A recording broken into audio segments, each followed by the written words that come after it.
हकीकत बयान किया जो पाकिस्तान की है। इमरान रियाज,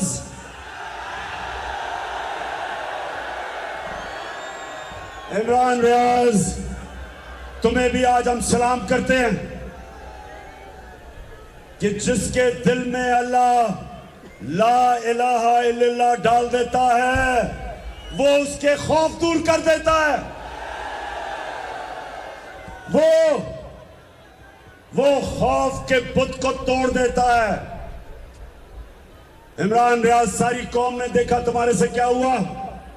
सिर्फ एक मकसद है इन डाकुओं का कि किसी तरह कौम के ऊपर इतना खौफ फैला दो कौम पे कि कौम चुप करके इनको तस्लीम कर ले।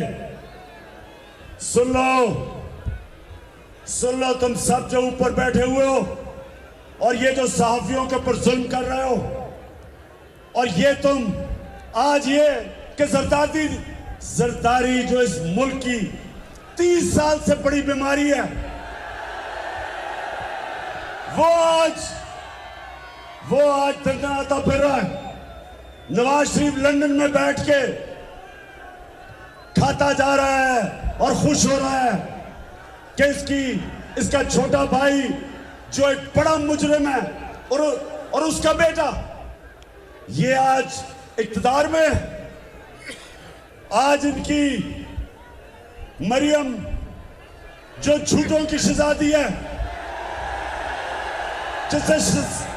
जिसका मसला है कि उसे सच नहीं बोला जाता, आज वो जो सजा याफ्ता है, बेल पे है, जमानत पे है, उसको आज प्राइम मिनिस्टर का प्रोटोकॉल मिल रहा है।